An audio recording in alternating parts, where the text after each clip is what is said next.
The Eagles took down the Buffalo Bills in an overtime thriller, 37-34. I'd say late in that game, Eagles gave up several opportunities. They were literally playing to lose. Several key penalties late. Jason Kelce had a couple of false starts. But with that win, Jalen Hurts has now mounted himself at the top of the MVP charts in front of Mahomes, Dak, Lamar Jackson, and Tua Tagovailoa as the MVP of the league. I'm surprised CMC, if we were arguing who deserves to be MVP, I put CMC up there. Can you put that up again? Sure. You put that really fast. So it's Jalen Hurts is 1. Yep. Patrick Mahomes 2. Dak Prescott 3. Lamar Jackson 4. And Tua 5. Yeah. Those are the odds right now from Vegas? Those are the odds from Vegas right now. Huh. With that win over the Bills, Jalen Hurts does solidify that number 1 spot as of right now. I think that might be right. Interesting. Well, let's talk about it. With the win over the Bills, are the Eagles officially the NFL's best team after week 12, week 11? I said they were the best team last week before the game was even played. And I think I'm right. I do think they are the best team in the NFL. They can come back from adversity. They've only lost one game. How they lost to the Jets is beyond me. No one will ever figure that out.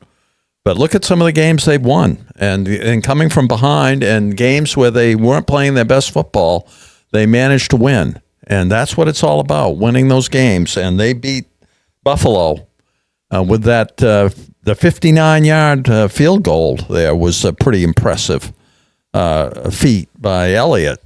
And then to not lose the toss and still get the ball back and drive down the field and after the Bills had kicked the field goal, hey, and Jalen Hurts run it in. Very impressive. It was a great game. I really enjoyed it, and I picked the Eagles to win, so that made it even better for me. Absolutely. Yeah. And I will say this. The one thing we talked about early on in the season was this Eagles team doesn't look the same. They aren't doing these big explosive plays with A.J. Brown and Devontae Smith. They got a lot of new coaches. They do. They have a brand new DC, brand new OC. But I'll say this. They could win under tremendous adversity. In the past few games, they've been outgained. I think the past 3 games, they've been outgained by 100+ yards and still have found a way to win. I picked the Bills to win this game because I thought you just played an incredibly emotional game against the Chiefs, who you just played in the Super Bowl this past season, and you were going to try to win that. Jason Kelce hasn't even beat the Chiefs in his career until this past game. So I thought with that, you would have so much, momentum and energy into that game, and you finally beat them. I thought you may take a half step back because this week, you now play the 49ers at home. And the 49ers are favored by 3 points on the road, which is also interesting. But I'll say this. There is one thing that was very, very obvious, especially in that first game against the New England Patriots, where Mac Jones threw for 310 yards and 3 touchdowns with only 1 pick. The defense can get torched. And the numbers definitely say that it can. This season, the Eagles defense gives up the 20th most, give up the 12th most points in the NFL. They give up 22.4 points a game. What about passing yards? Opponent passing yards, 255.7. That's 29th in the league. What about opponent touchdown to interception ratio? 23 touchdowns to only 6 picks. That's 30th in the league. Opponent third down percentage. Can the defense get off the field? No, it can't. The 30th best opponent third down percentage. So this defense. How about total defense? Total defense right now, they are 19th in the league. Yeah. So they're giving up the 19th most total yards. They're worse than the Patriots. They are worse than the Patriots. Huh. The Patriots actually are one of the top. They're 8th? Yeah, they're 8th in total defense. Mm-hmm. The Patriots are. So, and also, I'll say this. You're playing Buffalo. I understand. A lot of points were scored in that game. It was a high-scoring game. 37-34. But I don't know if I literally said this. When Buffalo couldn't score in overtime, and they were making that drive, even late in the fourth quarter, to tie the game to send it to overtime, I got the feeling like the Eagles are going to do this. The Eagles are going to do this. And there's not many teams you could say that with. I'd say before this year, Patrick Mahomes and the Chiefs, you would say on a late game drive to tie it or win, the Chiefs could do it. This season, I'm still not sure. I agree with you there. The Eagles or this team, yes. I thought the Chiefs were the best team early on, but now I've switched. I think the Eagles are the best team. For me, It's the 49ers. Could it be a rematch of the Chiefs and the Eagles in the Super Bowl? It might be. I hope so. I really hope so. That would be a hell of a Super Bowl. But for me, the best team is the 49ers. It isn't the Eagles. Because, asterisk, conditional, when healthy, the 49ers are the best team in the NFL. If you take out Trent Williams, by the way, they're 8-1 with Trent Williams. Mm-hmm. You take him out, the offensive line isn't very good.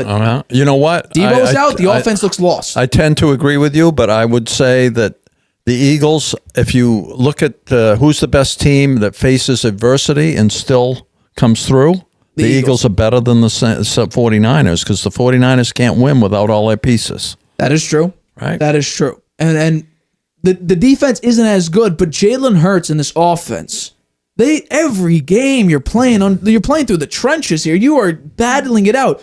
Swift, a massive acquisition for the Lions. Wasn't that good on the Lions? You bring him onto the Eagles with that offensive line. He's tremendous. Yeah, he had a 200-yard rushing game a couple weeks ago. Plus, Jalen Hurts is hurt. He's been playing for a number of weeks. He has a knee injury. Yeah. Yeah, no, absolutely. In this game, 5 total touchdowns from Hurts. Josh Allen, he had 4 total touchdowns in this game. But I'll also say this. The Eagles continue Josh Allen's streak. He has 8 games in a row with at least 1 interception. Yeah, he's a turnover machine. He has the most interceptions since 2018. Baker Mayfield was leading in that category. Josh Allen took him over. Josh Allen loses his cool a little bit out there. He gets overhyped. Yes. He gets overhyped. And we talked about Maybe it's not losing his cool. He's overhyped. We talked about and this. He makes mistakes as a result of it. He gets too piped up. Right. And I really think that could stem to the 13-second loss or that 13-second game-tying play that the Chiefs had, and then they lost in overtime. I really think it's that because the Bills played tremendously in that playoff game. Gabe Davis, I think, had 4 touchdowns in that game. And your defense couldn't hold the Chiefs 13 seconds. I'm not allowing. I thought that was a coaching issue. We've talked about this. The way they played the bracket defense, it was not the right thing to do. The Chiefs had 2 timeouts. There was no need to. They don't need to do it. But I feel like Josh Allen's trying to make that game-saving play on the first drive of the first quarter. Meanwhile, you need to save those for a 2-minute drive in the fourth quarter. But every single play, it's like, got to make the big play. Got to make the big play. I have Stephon Diggs. I got to target him. Gabe Davis. I got to throw him a couple balls. Now I have Dalton Kincaid. Let me try to get him the ball. But I'll say, James Cook, he's a good running back. But running back consistency has been a problem for the Bills for a number of seasons. Mm-hmm. You got to get the running game better. The offensive line is okay, not consistently great. The Eagles, on the other hand, have a tremendous offensive line, consistent weapons. A.J. Brown's always consistent. Devontae Smith, always consistent. DeAndre Swift in the backfield this season has been tremendous. That's why they're the best team in the NFL, Nate. But the 49ers when healthy. Brandon Ayuk, George Kittle, Deebo Samuel, CMC, who, by the way, has scored he's played 27 games for the 49ers. A touchdown in every game. I think he has 29 total touchdowns for them. Yeah. That defense, Fred Warner, Hargrave, now you got Chase Young. That defense is insane. I agree. They're a great team, and it'll probably be the NFC Championship. It will be a rematch. Yeah. Although you could argue, depending on how the season ends, the Cowboys could be in there, but we have to wait and see how they play against really elite teams. Because they've been playing pretty much scrubs the entire season. Giants, Jets, Patriots. Yeah, it's been rough. But for me, it's the 49ers when healthy. I'll give it to you, Eagles, if the 49ers have a few players on offense banged up. Because the defense I like the 49ers. I like the 49ers too. I like Brock Purdy. I think he's a great quarterback. I would say, for me, Brock Purdy's the Jimmy G. I don't know. I think he's better. I think he's a little extreme. I think his talent is better than Jimmy G's. He doesn't make the mistakes that Jimmy G did. Well, that's important. That's part of talent, isn't it? He can make a terrible throw, and we saw it this season. He can make a very bad throw or an overthrow like he did in the Super Bowl in 2019 against the Chiefs, and it's rough. Brock Purdy, his receiver, I mean, you see in a couple of these games, you don't see a guy on the screen. He's that wide open. There's not a guy on the screen. And then you have CMC. By the way, when Jimmy G had CMC, he was incredible. I think he had no interceptions, a very high passer rating, he was really, really good. So, when healthy for me, 49ers take the cake as the number 1 team. And that's sort of, alluding to Friday's show when I do my Nate's Notches. That's kind of giving you the answer who I have at number one. But, yeah, we'll have to wait and see. Because a few of those, I think you're going to be surprised, actually, with my top 10 list on Friday. Or my Nate's Notches, on Friday. But, of course, you'll have to wait and see. But the Eagles, I got to give it to them. Playing very, very late and you're losing. You're playing a very tough game. Coming out of a very emotional game against the Chiefs. Somehow pull it out against the Bills. I got to give it to them. I'll also say, if Josh Allen and Gabe Davis were on the same page, Gabe Davis was wide open, Josh Allen threw it right, Gabe Davis went left, the Bills should have won that game. But once again, Josh Allen now moves to 0-6 in overtime games. Not good. Yeah, the other thing I'd say about Josh Allen, when he gets overhyped, he starts running the ball. And one of these days, he's going to get knocked out of a game because he takes some big hits when he starts running. He doesn't care. Yeah. He goes right for it, and he doesn't slide. He takes some big hits, and one of these days, that's going to catch up with him. I would say that running that he does needs to get... It will be toned down as he ages, but... If he gets that far...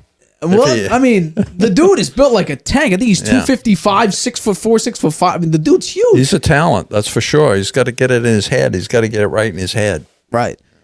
Calm down, Josh. It'll pay off. Hi, everybody. Thanks for watching. Make sure you subscribe here to get the latest from the show. Also, if you want to check out the full episode, make sure you click the I in the top right-hand corner right now. If you want to listen to this show anywhere you go, make sure you go to anchor.fm/The Harvey Hour or anywhere you get your podcasts.